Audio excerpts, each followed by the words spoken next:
pudiera llegar esta palabra el día de hoy. Mi oración al Señor el día de hoy es que esta luz, esta palabra que es luz, pueda llegar con claridad a todos ustedes. Oro para que ninguna cosa estorbe en este día y podamos ver a cara descubierta lo que es el Evangelio. Es importante que nosotros podamos entender que las cosas que más beneficio producen en nuestras vidas las concretamos porque primero las entendemos. Entiendo que entender, y valga la redundancia, no es lo único, pero es un buen comienzo. Nosotros muchas veces le damos más valor a las emociones que al entendimiento. Y generalmente cuando nos emocionamos y damos rienda suelta a esas emociones, terminamos cometiendo nuestros peores errores. Terminamos tomando las peores decisiones. Pero cuando nosotros entendemos, pase mi hermana, pase para acá, no se preocupe, pase para acá. Cuando nosotros entendemos, le damos la bienvenida a la hermana Jordana. Cuando nosotros, desde el entendimiento, nos planteamos los principios, los diseños, los fundamentos espirituales que hemos recibido y comenzamos a vivir por ellos, ya no somos presos, ya no somos esclavos de las emociones y podemos transitar un camino de luz. Así que lo que queremos hoy, y es el propósito de esta palabra, más que emocionarles, queremos traer entendimiento, queremos traer luz a la mente espiritual que poseemos todos, porque está escrito que nosotros tenemos la mente de Cristo. Queremos traer ese despertar a la mente espiritual para que nuestras decisiones sean trascendentes. En todos los asuntos de la vida hay requisitos que nosotros debemos cumplir para poder alcanzar cosas. ¿Cuántos están de acuerdo con eso? Amén. Entonces, identificar estos requisitos es fundamental para obtener resultados favorables. La palabra requisito es una palabra que me gusta mucho, porque es una palabra que tiene trayectoria y trascendencia espiritual. La palabra requisito viene del verbo requerir y es una palabra que se usó y se usa para sellar pactos. Diga conmigo, todo lo que sella un pacto es importante.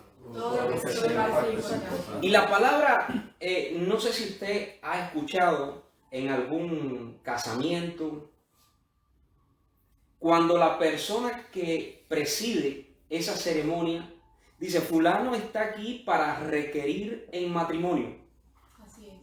¿Sí o no? Tenemos aquí una abogada. Entonces, requerir es la misma palabra que demandar. Desgraciadamente, el mundo está tan familiarizado con la separación que no puede ver el vínculo en las cosas esenciales de la vida. Porque fíjese bien, una demanda el mundo la usa para terminar con una relación, pero una demanda fue concebida para comenzar algo. Por eso es que le decía al principio que la oferta está estrechamente vinculada con la demanda. Son dos cuestiones que operan juntas y nosotros debemos entender que uno de los requisitos esenciales, una de las demandas esenciales que el cielo nos puso, nos pone y nos pondrá es que seamos fieles. Diga conmigo, el cielo me demanda fidelidad. El cielo me demanda fidelidad. El apóstol Pablo escribió en la primera carta a los Corintios, capítulo 4, versículo 2. Se requiere, oiga bien, se demanda que los administradores sean hallados fieles. Se requiere de los administradores que cada uno sea hallado fiel. En el contexto espiritual, las palabras fiel y certero son hermanas gemelas. Voy a repetir eso. Las palabras fiel y certero significa lo mismo. Por eso es que pecado es dejar de ser certero. ¿Cuántos han escuchado que pecado es cerrar al blanco? Bueno, pecado es precisamente dejar de ser certero. Pero para poder ser fiel, para poder ser certero, entonces es importante no errar al blanco, no ser un pecador. Es que nosotros siempre hemos asociado pecado con cosas, con acciones que tomamos en la carne, ¿verdad? En esa naturaleza que está destituida de la gloria de Dios. Pero cuando vamos, como dicen por ahí, al meollo del asunto, a la raíz del caso, pecado es la imposibilidad de poder pensar espiritualmente. Así es, Porque desde el entendimiento es que surgen todas las cosas. Usted nunca va a ir a hacer una cosa, a tomar una decisión equivocada si primero no la pensó. Todo inicia en su mente y después usted lo proyecta en una acción. ¿Vamos bien hasta ahí? Sí. Entonces, ¿cómo podemos? Vamos a plantear nuestra pregunta. ¿Cómo podemos dar en el blanco teniendo un velo por medio?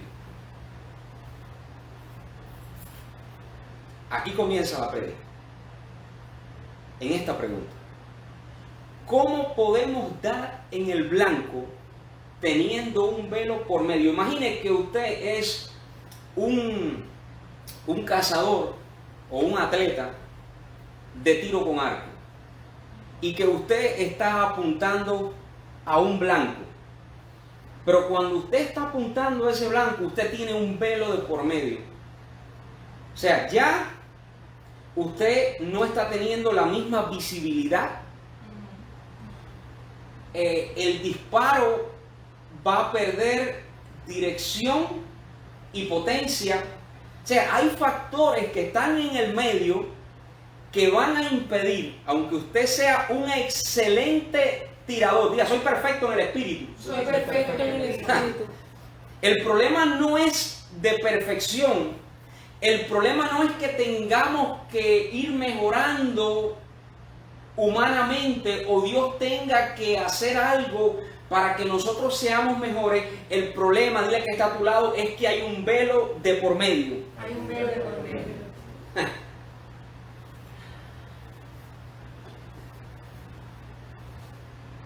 Hoy vamos a hablar precisamente de la importancia de correr ese velo para poder ver a cara descubierta la gloria de Dios y entonces ser fieles administradores. Y certeros. Ser certero.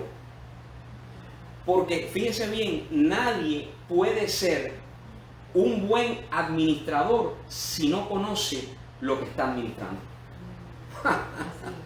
Se requiere de cada uno de los administradores que sean hallados fieles.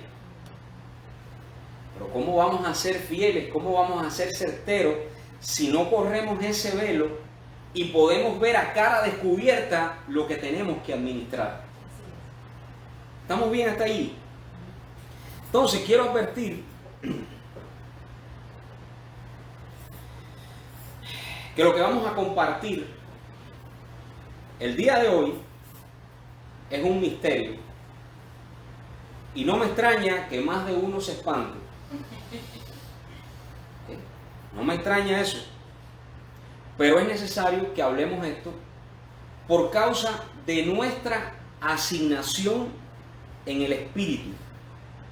Entendemos que hay cosas que asustan un poco al principio, pero cuando nos introducimos en ellas, entonces podemos ver los beneficios. Así que no se me asuste, abra el oído y medite en el Señor lo que vamos a compartir aquí con respaldo escritural, porque crea que el entender esto es totalmente necesario para poder avanzar a la perfección.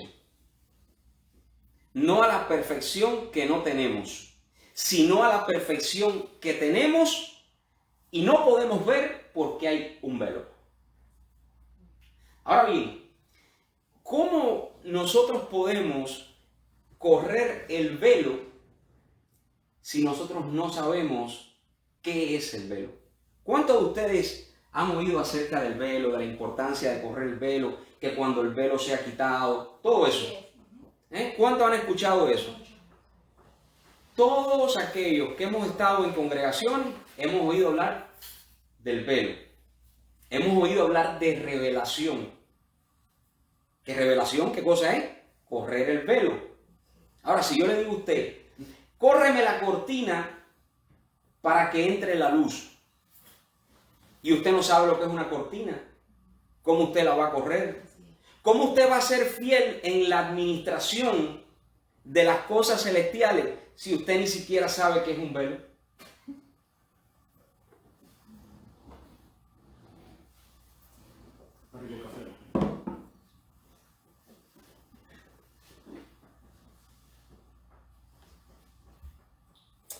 Vamos a definir qué es un velo.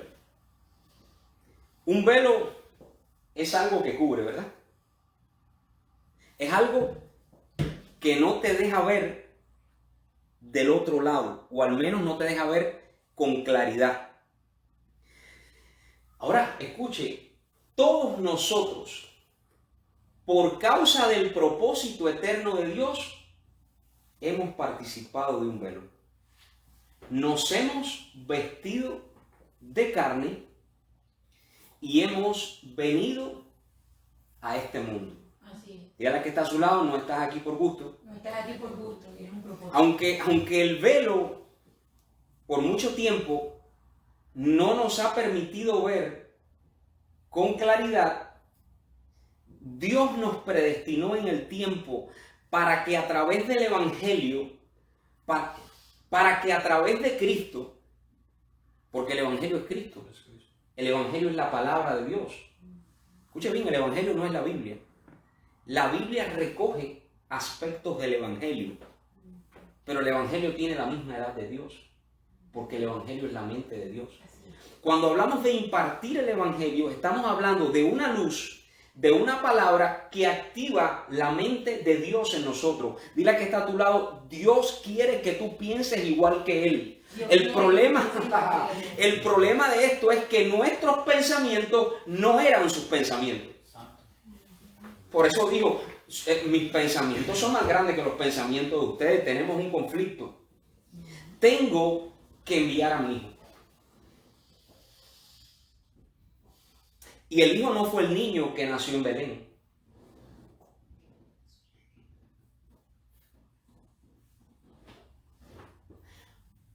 Un niño nos es nacido, hijo nos es dado. El niño era el velo, el hijo, el Espíritu de Dios. ¿Por qué se llama hijo? Porque el Padre, y esto es un conflicto para la mente natural, porque Cristo es Dios, ¿cuánto lo entienden? El Padre tuvo que dar a luz su espíritu e incubarlo en este mundo para poder desarrollar un propósito eterno. Por eso es que se llama hijo. Porque hijo es algo que se da a luz y está escrito Génesis. Y dijo Dios, sea la luz. En ese momento el Padre parió a Cristo para que el propósito eterno fuera desarrollado en esta realidad física. De todas maneras, ese no es el tema de hoy. Allí nos vamos a introducir en otra oportunidad.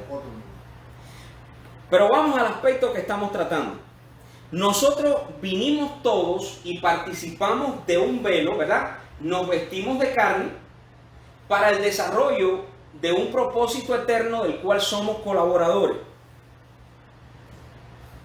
Pero lo importante es entender que detrás del velo hay un espíritu eterno que ha sido escogido, y dice el apóstol Pablo que la elección es irrevocable y el llamamiento santo.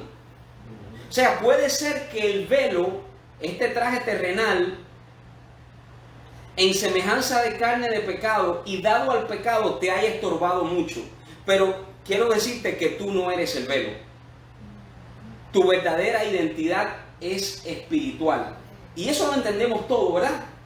Hasta aquí no hay ningún problema. El problema comienza cuando yo les diga ahora que Jesús es un velo. Porque Jesús fue la carne que Dios se puso para venir a salvarnos a todos.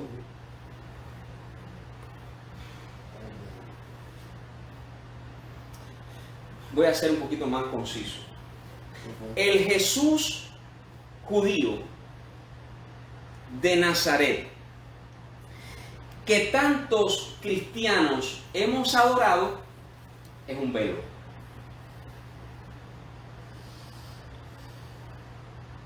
Un traje terrenal que, así como Moisés desapareció, Dios lo desapareció. ¿Saben por qué? Porque Jesús fue una morada de transición. Jesús fue el cuerpo de Cristo, el velo temporal que Dios se puso para venir a cumplir una etapa en la línea del tiempo de su propósito eterno. Pero dile al que está a tu lado, tú eres el cuerpo de Cristo. Tú eres perfecto. Diga, la última y más perfecta morada de Dios. Qué fuerte es eso para la mente natural. Que tú tengas que asumir como miembro de este cuerpo espiritual que tú eres un cuerpo más perfecto que Jesús. Y que Jesús dijo, como me angustio hasta que esto acontezca. Y que Él haya dicho, cosas mayores que las que yo hice, ustedes harán. Ah, no, pero imagínate que lo que es ser cuerpo de Cristo, no asumir tu asignación y estar pensando que todavía el Jesús que cumplió con perfección y exactitud lo que debía de hacer, tiene que venir a hacer el trabajo que a ti te toca. Asumir eso es fuerte. Pero ¿sabes cuándo se asume? Cuando la luz del Evangelio impacta nuestra mente y nosotros podemos ver nuestra perfección en el Espíritu.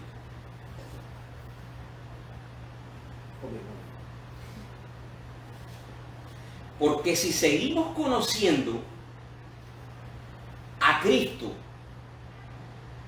según el velo, tenemos un problema serio. Y no estamos teniendo en cuenta la exhortación del apóstol Pablo en la segunda carta a los Corintios, capítulo 5, versículo 16. Por favor, lea conmigo. Me voy a tomar, yo sé que ustedes lo conocen, pero para los que no lo han leído, yo quiero que leamos esto juntos. Porque esto es una exhortación apostólica demasiado poderosa. Escuchen bien. Mire lo que dice el apóstol Pablo, el que estuvo en el tercer cielo. Segunda carta a los Corintios, capítulo 5, versículo 16. Mire lo que dice el que estuvo en el tercer cielo y vio a Dios a cara descubierta. De manera que nosotros de aquí en adelante a nadie conocemos según la carne. Y aun si a Cristo conocimos según la carne, ya no lo conocemos así. ¿Tú sabes por qué Dios tuvo que desaparecer a Moisés? Porque querían hacer de ese velo idolatría. ¿Tú sabes por qué Dios tuvo que desaparecer a Jesús? Porque querían hacer de ese velo idolatría. Y que querían agarrar a su hijo para llamarle Jesús de Nazaret, el rubio de Galilea, el manso de Galilea.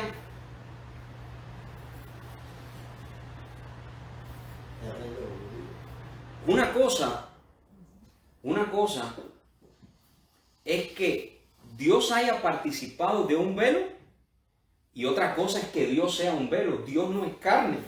Es espíritu. Dios es espíritu. Lo que pasa es que el hombre natural pone su mirada en las cosas de abajo, pero el hombre espiritual pone su mirada en las cosas de arriba.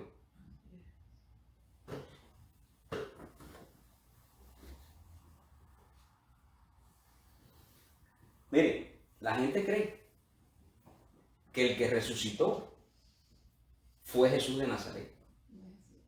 El que resucitó no fue Jesús de Nazaret.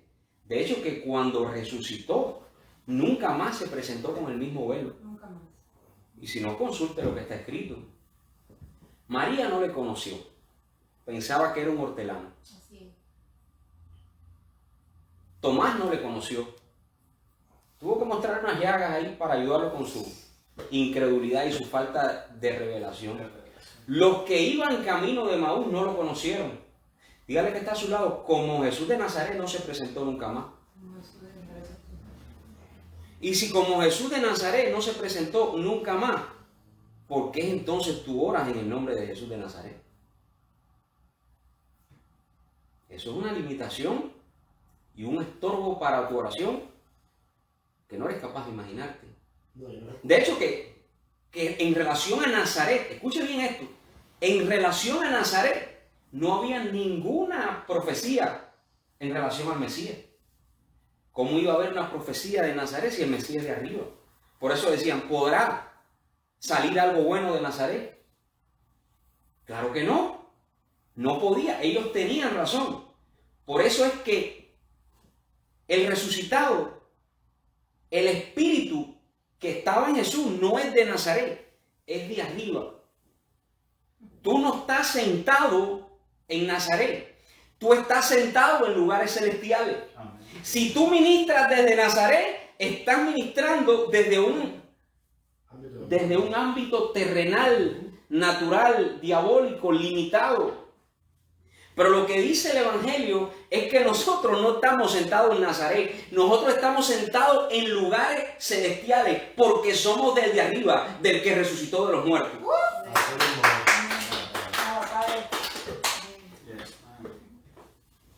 El de Nazaret estaba angustiado. El de arriba llegó con una sonrisa, atravesó la pared y le dijo, pasa a vosotros. El de Nazaret estaba limitado. El resucitado ya no tiene limitación.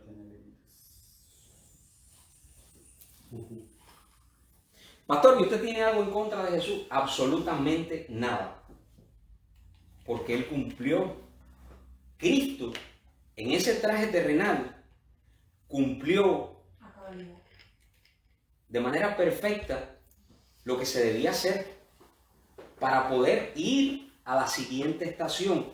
Si tú te quedas en Nazaret, si tú te quedas en ese velo de hace 2000 años y no puedes seguir el hilo conductor en la línea del tiempo, te pierdes de lo que se viene. A ver, se lo voy a poner de esta forma. Vamos a explicarlo así. ¿Alguna vez el cuerpo de Cristo fue un arca que flotó y ahí todo el mundo se salvó? Bueno, los que estaban predestinados. Diga conmigo, soy un predestinado. Soy un predestinado. Los que estaban predestinados, aunque eran unos animalitos, se salvaron. Por eso que por torpe que sea, con este evangelio no hay pérdida. No hay manera que no te pueda salvar. Si aquellos animalitos se salvaron, ¿cómo no te vas a salvar tú? Que eres un hijo de Dios. Entonces, en alguna ocasión, el cuerpo de Cristo fue un arca. Luego fue un arca diferente, un arca que estuvo en tierra y en diferentes lugares. Y donde quiera que estuvo esa arca, los que participaron de ella fueron bendecidos. Luego fue un templo. Y así. Hasta que el cuerpo de Cristo dejó de ser todo eso y se convirtió en un cuerpo humano que se llamó Jesús de Nazaret. Pero aún ese cuerpo era un cuerpo de transición.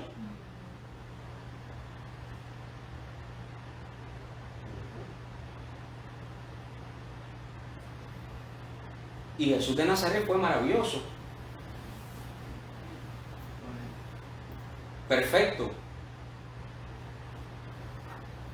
No conoció corrupción desde el punto de vista que él no vio carne. Él no, escúchame, él no se identificó con su velo, se identificó con su identidad espiritual.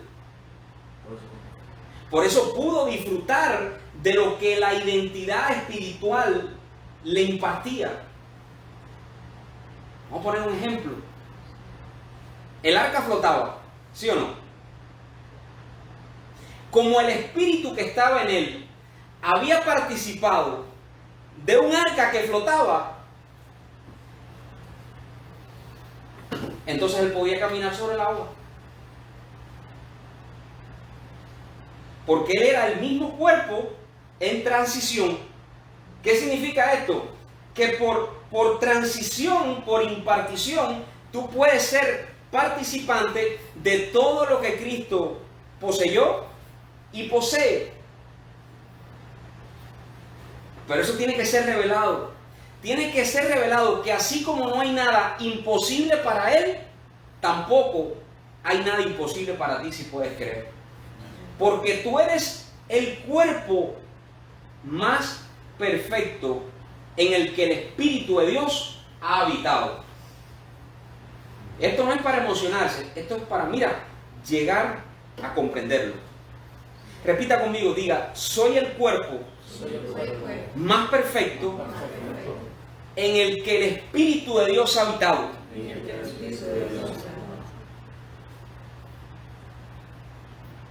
El arca fue súper útil, así como todos los cuerpos, las habitaciones en las que el Espíritu de Dios estuvo. Pero más importante es lo que estaba adentro, porque lo que estaba adentro era lo que le daba continuidad a la vida. Usted leyó en alguna parte que aquella arca, que fue una habitación de transición y de salvación en el tiempo, Noé la guardó. Iban a congregarse allí. no se habló más de ella, ¿verdad? Ese es el problema. Que hoy se habla más de Nazaret que del cuerpo del resucitado.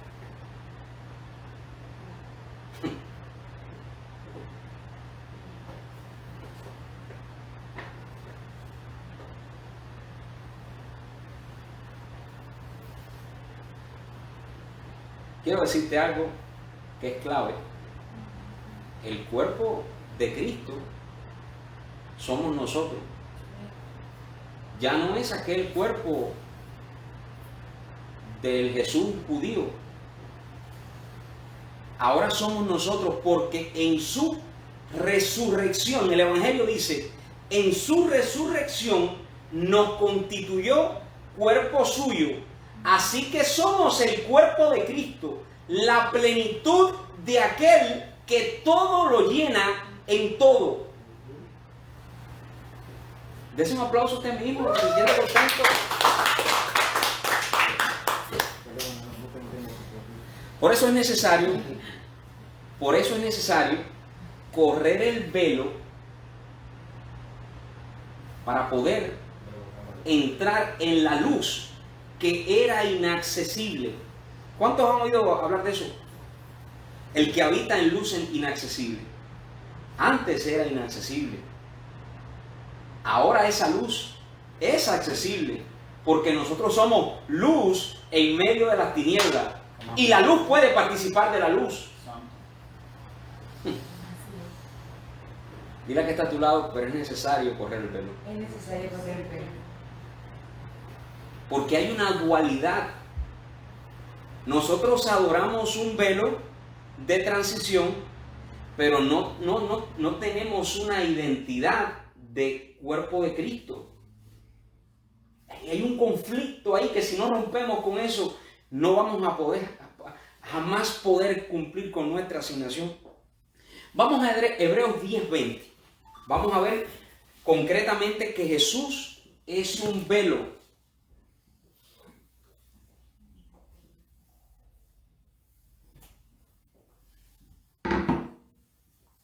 Dice Hebreos 10:20. Fíjese bien. Por el camino nuevo y vivo que Él nos abrió a través del velo, esto es, de su carne. ¿Lo dice claramente? Que dice que el velo es que, diga, el velo es Jesús de Nazaret. Amén. ¿Vamos ahí? Vamos despacito. Vamos despacito para que se vaya entendiendo. Por el camino nuevo y vivo que Él nos abrió a través del velo, esto es, de su carne. Diga conmigo, Jesús fue mi apertura. Fue mi apertura. Es maravilloso Jesús. Es maravilloso Jesús.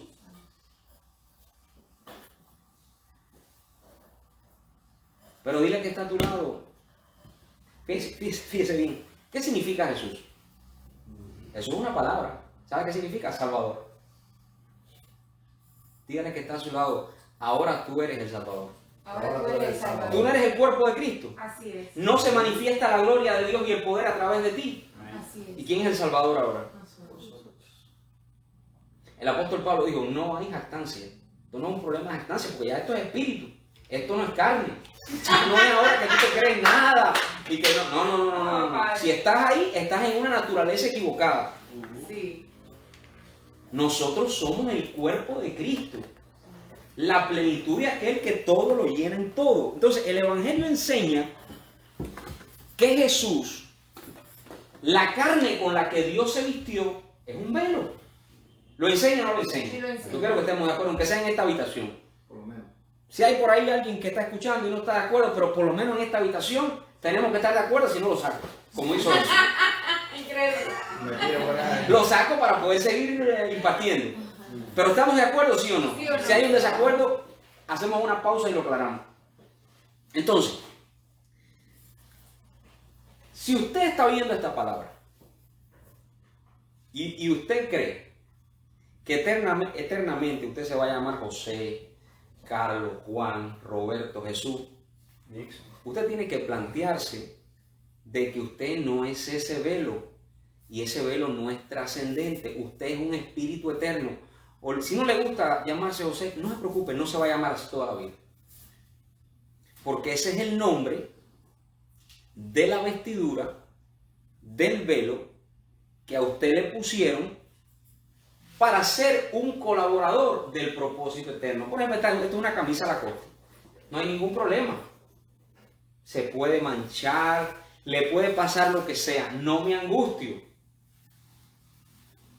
Porque esto forma parte de esta realidad. Cuando esta revelación llega y nosotros entendemos que nuestra identidad no es terrenal, que nosotros somos un espíritu eterno y este velo se nos dio por causa del propósito, entonces también entendemos que Dios está comprometido en arreglar esta vestidura si es necesario que por alguna razón se dañe. Si en la administración de las cosas terrenales nosotros hemos tomado malas decisiones, no hemos operado bien en relación a la administración de este velo, Dios está comprometido en restaurarlo. Ahora, cuando no hay compromiso, cuando tú crees que tú eres esta carne y no identificas que tú eres el Espíritu Eterno que vive dentro de ella.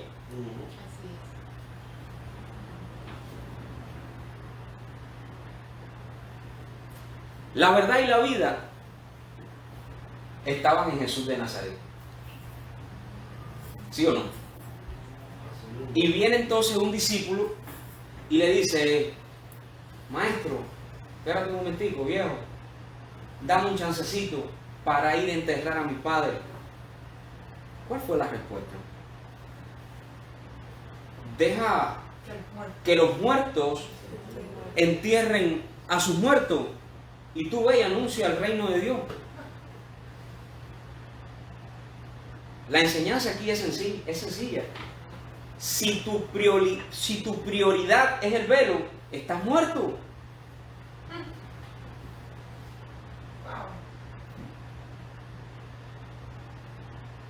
¿Cree usted que está claro o no?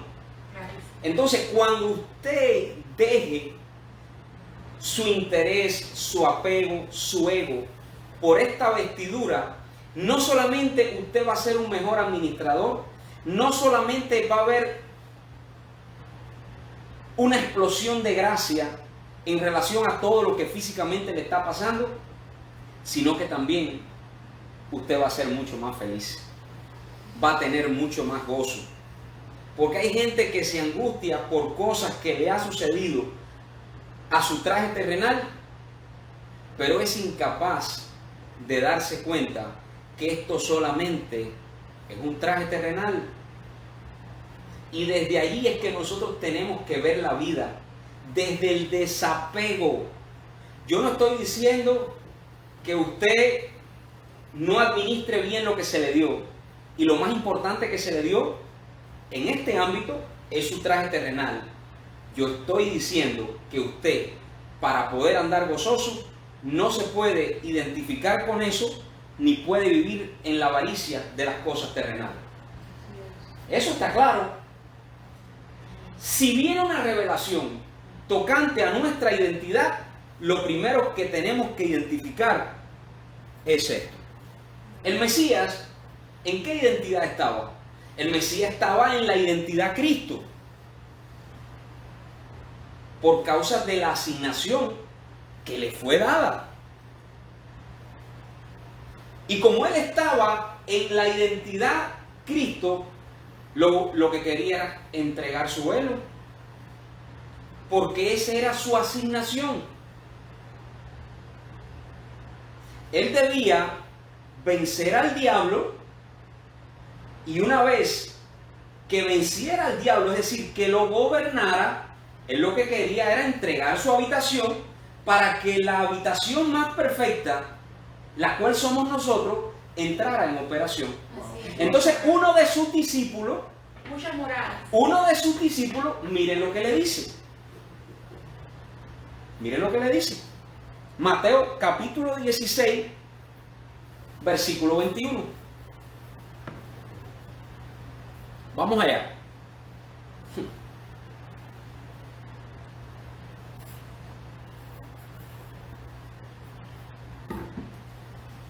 No se me despegue. Mateo 16, 21, lea conmigo. Desde entonces, o sea, desde entonces significa desde que le quedó clara su asignación y sabía ya para dónde iba. De hecho, que él habló mucho acerca de eso. Desde entonces comenzó Jesús a declarar a sus discípulos que le era necesario ir a Jerusalén y padecer mucho de los ancianos, de los principales sacerdotes y de los escribas, y ser muerto y resucitar al tercer día con un nuevo cuerpo.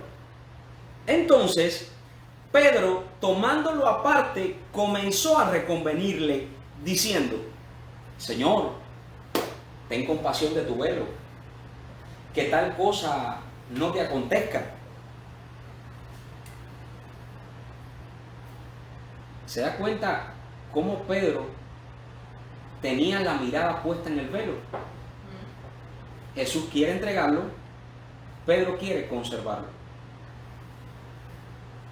Pero él, volviéndose, dijo a Pedro: quítate delante de mí, Satanás, me eres tropiezo, porque no pones la mira en las cosas de Dios, sino en las de los hombres. Escúchame, si tú tienes tu mirada puesta en Jesús de Nazaret, estás poniendo tu vida, tu vista en las cosas de los hombres. Si tú tienes tu mirada puesta en Cristo, estás poniendo la mira en las cosas de Dios. Así es. Escúchame.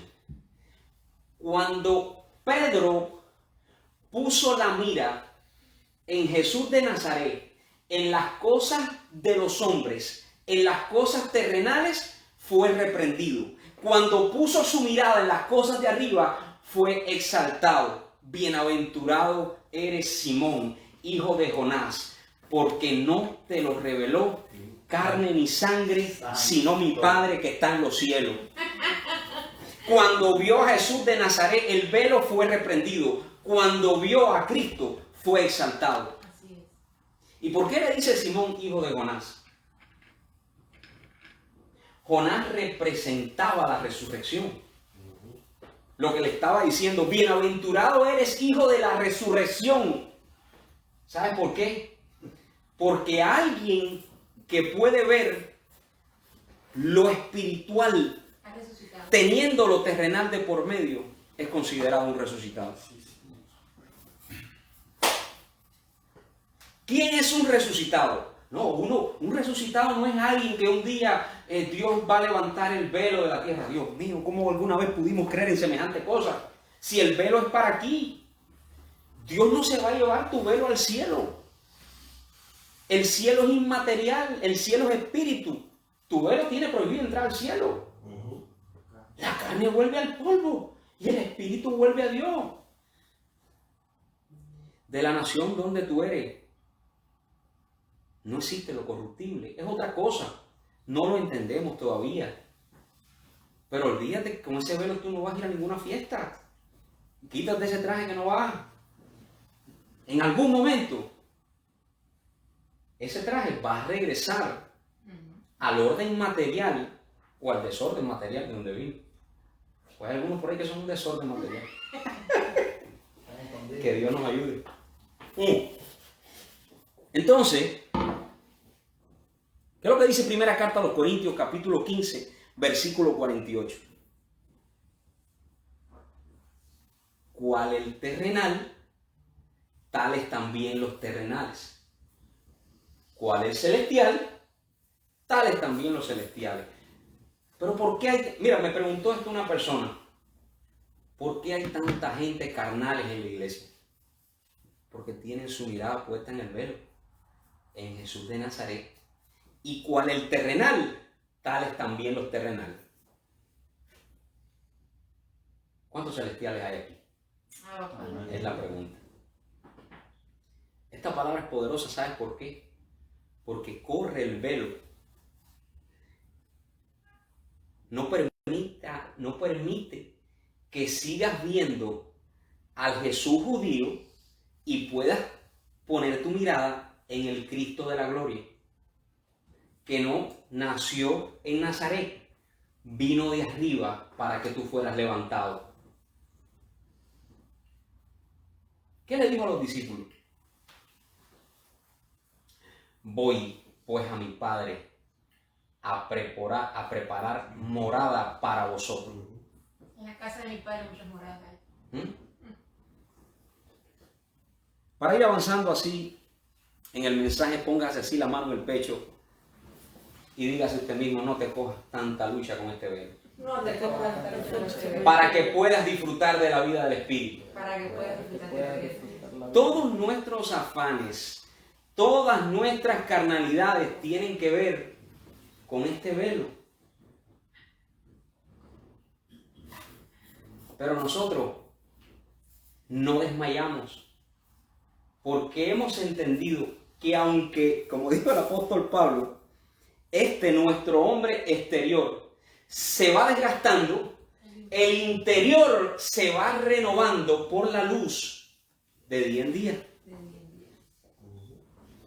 Porque esta leve, oiga cómo le llama a esta participación, porque esta leve tribulación momentánea, diga, el velo solo es por un tiempo, producirá en nosotros un cada vez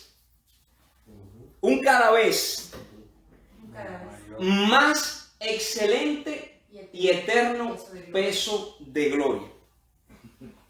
Usted pudiera ser, mire, según estos versos, depende de la naturaleza que usted esté, usted pudiera ser una bendición o una tribulación caminando. En los extractos más bajos de la sociedad, iba a decir de la sociedad, en los extractos más bajos de la sociedad se le llama un tóxico. Sí, De hecho, o una tóxica. Hay una canción de eso, la tóxica. Entonces, ¿por qué la oración? Vamos a definir algo aquí bien importante.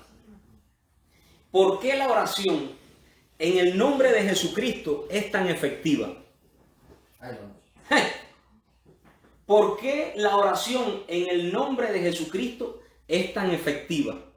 Bueno, pues es efectiva porque vincula en un ser los padecimientos de la naturaleza terrenal con la gloria de la naturaleza espiritual y le recuerda a los principados y potestades del siglo presente que ninguna cosa creada nos podrá separar del amor de Dios que es en Cristo Jesús.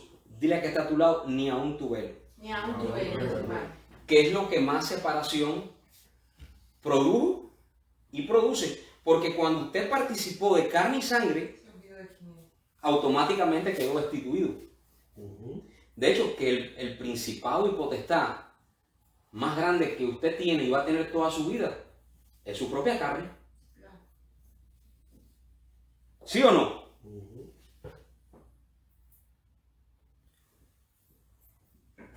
No, yo creo que todavía no se ha entendido. Diga bien, el principado y potestad El principado y potestad más fuerte que voy a enfrentar Más fuerte que voy a enfrentar es mi naturaleza carnal. es la naturaleza carnal. Y digo mi naturaleza carnal no porque seamos carne, sino porque estamos participando de ella. El apóstol Pablo dijo, andamos en la carne, pero no militamos según la carne. Entonces, hay que entender que nosotros hemos participado de una humanidad, pero aunque somos débiles en esa participación, somos fuertes por causa de la luz que nos ha invadido. Por causa de la luz a la cual fuimos predestinados. Por eso dice el Evangelio, diga el débil, fuerte soy.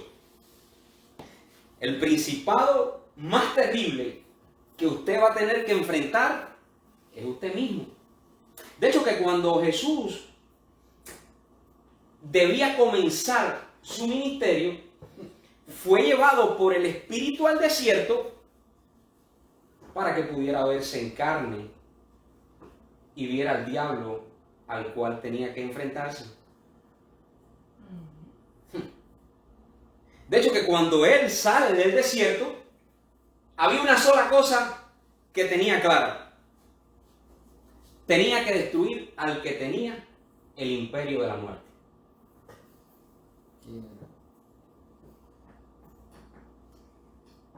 ¿Qué dice Hebreos 2.14?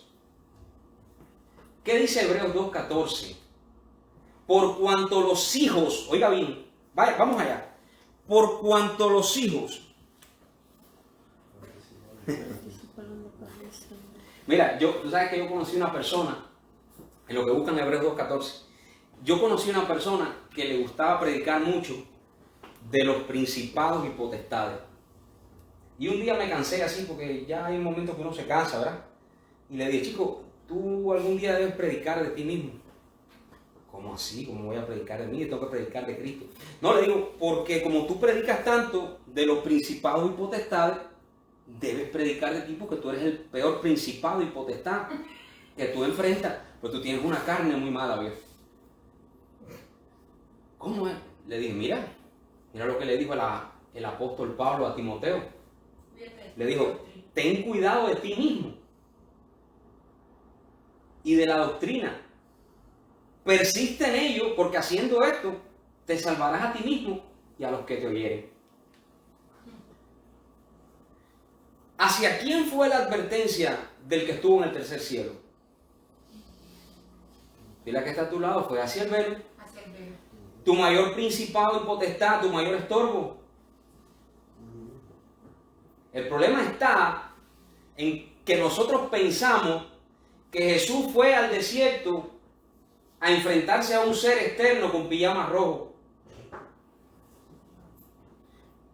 Y no podemos entender, somos incapaces de entender, si no llega esta luz, que el peor enemigo que siempre hemos tenido es nuestra propia naturaleza carnal. Porque no hay ninguna tentación, está escrito, no hay ninguna tentación que no sea humana. Pero vamos a leer con entendimiento Hebreos 2.14.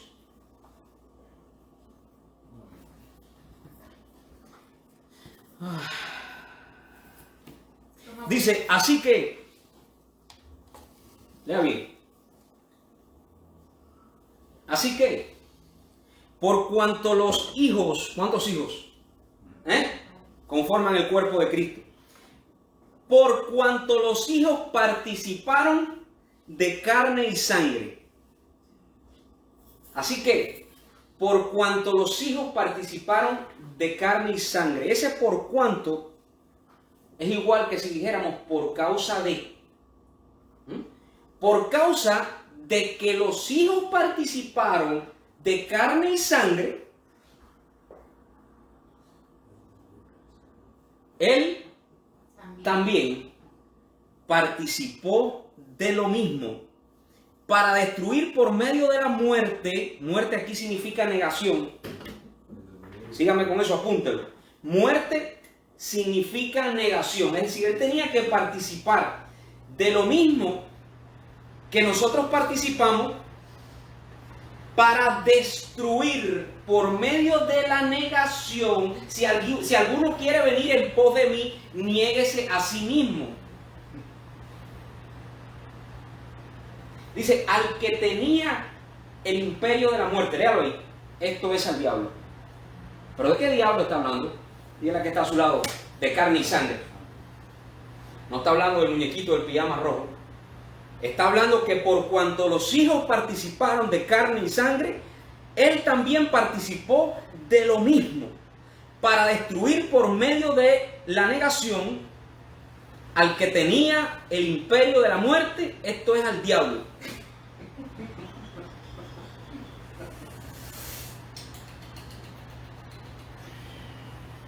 Si alguno quiere venir en pos de mí, niéguese a sí mismo y tome su cruz y sígame. Mira que está a tu lado, ese velo que llevas es una cruz.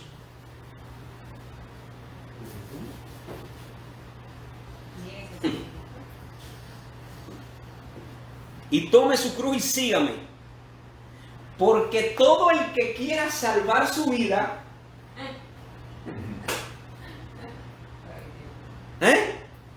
La perderá, y todo el que pierda su vida por causa de mí, la hallará. ¿Qué es lo que está diciendo? Wow. Cuando te separes del apego al velo, vas a poder vivir en tu identidad, vas a poder andar en paz y gozo. Vas a poder ser mi cuerpo. Porque mientras tú te identifiques con el velo, no vas a poder ser cuerpo espiritual, porque te estás identificando con el cuerpo terrenal. Esto está sencillo. ¿Se entiende o no se entiende? El Mesías no se identificó con su velo, se identificó con el cuerpo que él debía adquirir en su resurrección. Por eso es que cuando María lo vio, no vio a Jesús de Nazaret, vio a una persona diferente. Tomás no vio a Jesús de Nazaret, vio a una persona diferente. Los de Maús no vieron a Jesús, vieron a una persona diferente. Yo quiero decirte, aunque tú eres diferente, eres el cuerpo de Cristo en su resurrección.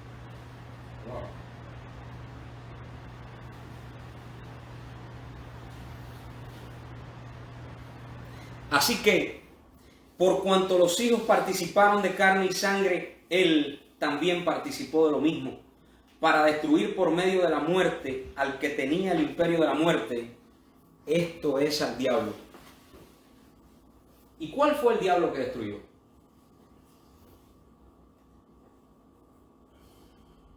Su propio velo. Su propio velo fue el diablo que destruyó. Y nadie lo destruyó él. Nadie me quita mi vida. Yo la entrego por causa de ustedes. Para que ustedes puedan ser el cuerpo de Cristo. Voy a dejar de ser cuerpo de Cristo para que ustedes sean cuerpo de Cristo. Y como yo me negué a mí mismo, esa negación ya ustedes no van a tener que alcanzarla por ustedes mismos. Yo por transferencia la voy a impartir. Por eso somos más que vencedores por medio de aquel que nos amó. ¿Por qué tú eres más que vencedor? Porque recibiste un espíritu que gobernó un traje terrenal, y por cuanto lo gobernó, te va a impartir ese gobierno. Para que tú puedas decir, soy débil, pero soy fuerte.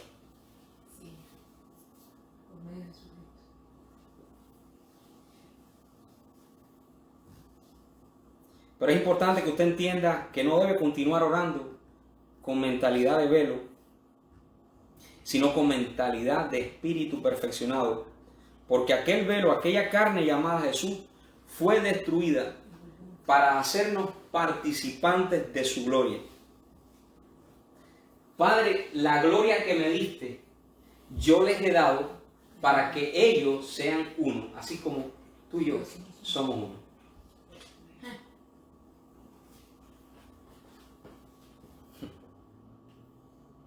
Oiga bien lo que le voy a decir.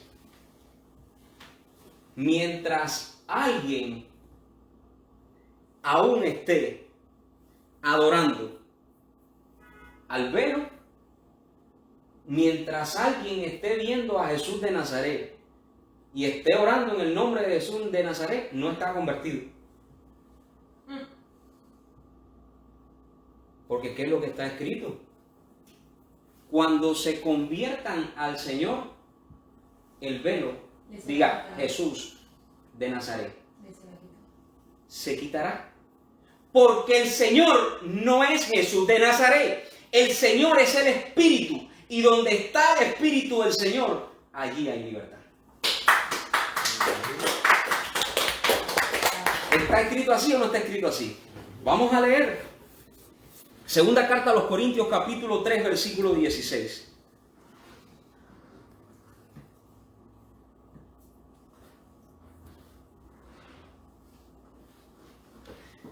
Fíjense cómo dice. Pero cuando se conviertan al Señor. El velo, y dice por qué tiene que ser quitado el velo. ¿Por qué tiene que ser quitado Jesús de Nazaret del medio? Porque el Señor es el Espíritu. Porque no podemos conocer a Cristo según la carne. Porque Dios tuvo que sacarlo de circulación, porque si no, todo el mundo iba a andar con un cuadrito del rubio Galilea en la sala metido. Todavía no hay. Dios no quería que nadie adorara a su Hijo según la carne, porque Dios es Espíritu y Cristo es Dios. Amén. Pero cuando se conviertan al Señor, el velo se quitará, porque el Señor es el Espíritu, y donde está el Espíritu del Señor, allí hay libertad. Mire, Romanos 8:26, vamos a leer esto. Romanos 8:26.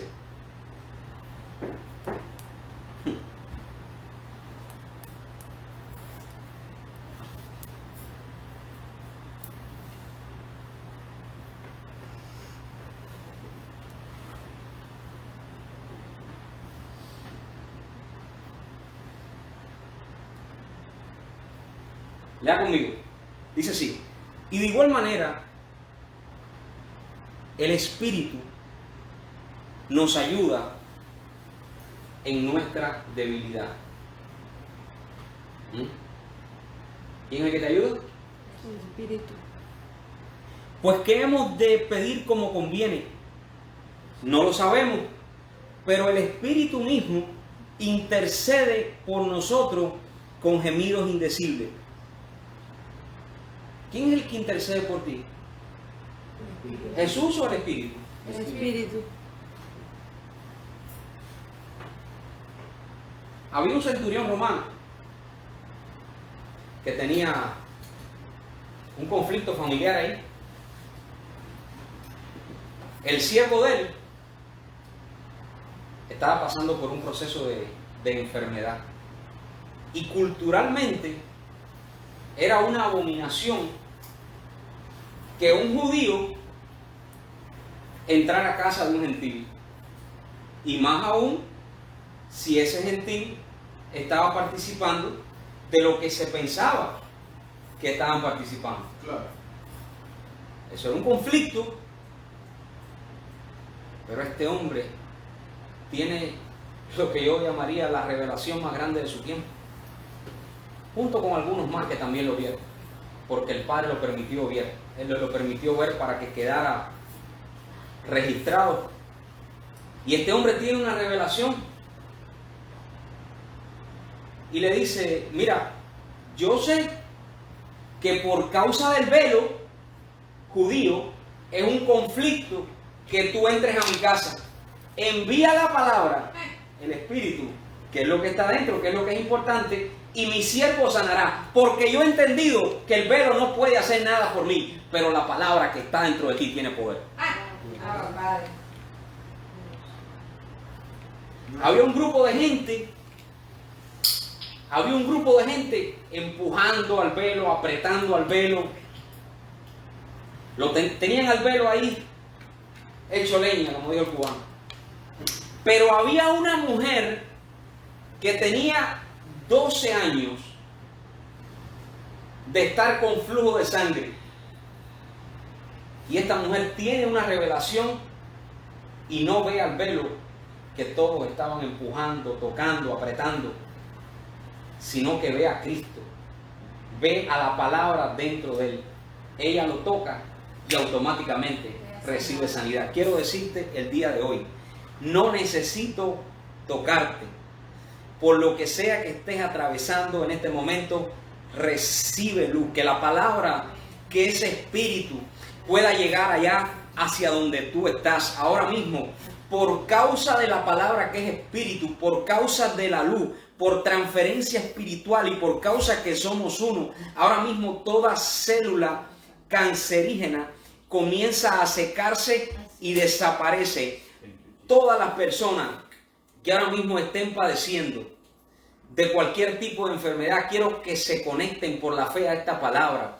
Ahora mismo colesterol comienza a desaparecer. Hemos sido malos administradores en muchas cosas, pero quiero decirte en este día, la gracia de Dios es más poderosa que toda tu mala administración. Amén, amén. Ahora mismo todo lo que ha sido un estorbo se alinea, porque ese velo ha de servirte para el propósito eterno de Dios. Amén. Declaro en el nombre del resucitado, del Cristo de la gloria, sanidad sobre tus huesos, sobre tus músculos, sobre tus articulaciones, sobre tus órganos. Ahora mismo corazones que están obstruidos, ahora mismo comienzan esas venas, esas arterias comienzan a ensancharse y todo lo que estaba ahí en las paredes pegado se desprende en el nombre de Cristo y recibe sanidad ahora. Gracias, Señor. Ah, Padre, amén. Poderoso. Bendito. Miren, la mujer, escuche esto, la mujer vio la palabra. La mujer se conectó con aquello que Malaquías dijo. La mujer se conectó con aquella palabra que estaba escrita que decía, y nacerá el sol de justicia y en sus alas traerá salvación y saltarán del establo como becerro y recibirán sanidad. Yo no sé si tú puedes ahora mismo saltar de un monte, del monte de la mentalidad carnal a Sión, al monte de Cristo. Dice que Moisés se angustió porque vio al monte que ardía en fuego. Y dice que estaba asustado y temblando. Pero yo quiero que tú sepas que hay un monte que fue movido. Y tú fuiste trasladado como hijo de Dios a otro monte. Ese monte se llama Sión. Ese monte es otra mentalidad. Ese monte es la mente de Cristo, donde no tienes que asustarte ni temblar, porque ha sido hecho un espíritu perfecto con Él. Desde ese monte que es inconmovible, podemos tener paz. Ese es el monte que profetizó David. Yo quiero que tú sepas que desde ese monte el diablo, esta naturaleza carnal, no te puede gobernar, porque ella no tiene acceso a esa altura. Ella no tiene acceso a esta dimensión celestial en la que todos hemos sido posicionados. Bendito el nombre del Señor.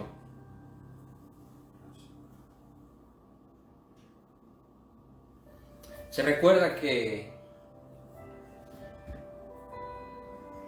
dije que nosotros somos el peor principado y potestad que pudiéramos enfrentar.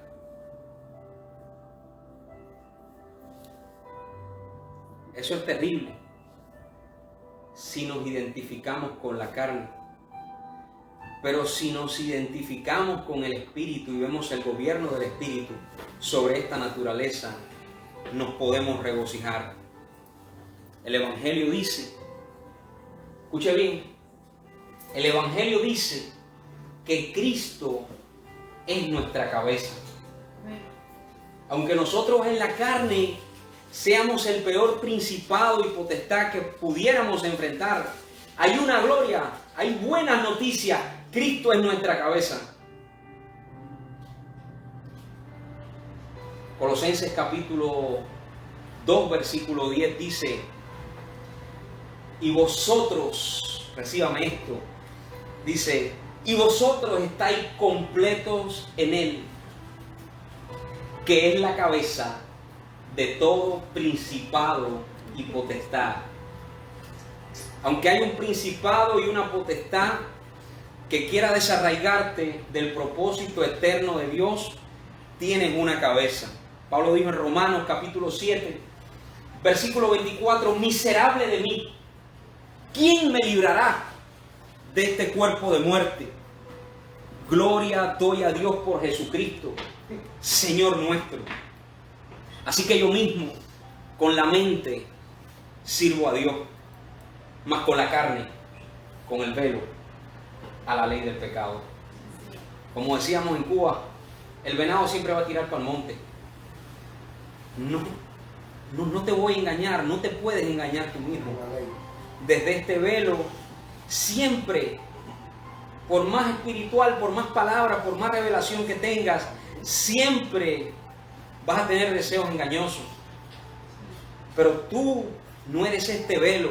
Por eso el tema no radica en que nosotros queramos hacer las cosas bien. El tema radica en que nosotros, sabiendo que tenemos un enemigo en nosotros, que hay dos naturalezas que se oponen entre sí para que no hagamos lo que queramos, nosotros tenemos una naturaleza espiritual de la cual somos, la cual es nuestra verdadera identidad, que tiene gobierno sobre esa naturaleza. El hecho de que tu humanidad y la mía nos tiente constantemente no significa que tenemos o que tengamos licencia para seguir eso. Significa que no debes sentir culpabilidad y recordarte a esa naturaleza carnal que no eres carne y que ninguna cosa creada te podrá separar del amor de Dios que es en Cristo Jesús. Que no hay condenación para los que están en Cristo, los que no andan conforme a la carne, sino conforme al Espíritu. Por eso está escrito: andad en el Espíritu y no satisfagáis los deseos de la carne. No dice los deseos del diablo, dice los deseos de la carne.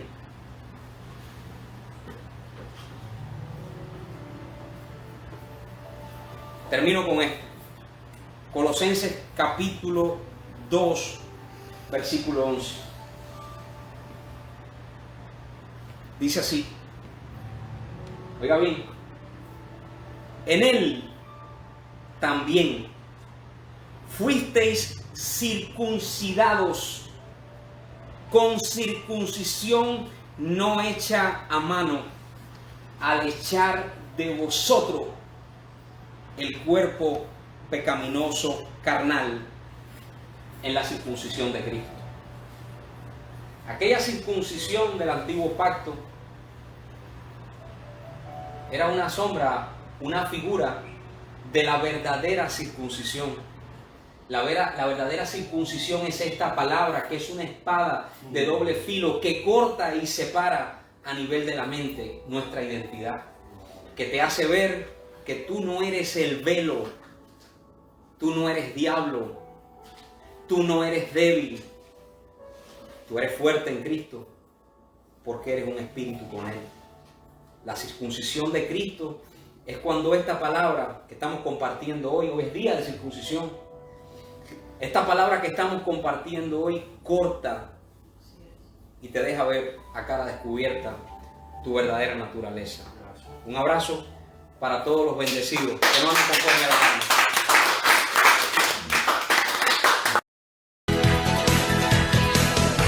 Cuando un sesón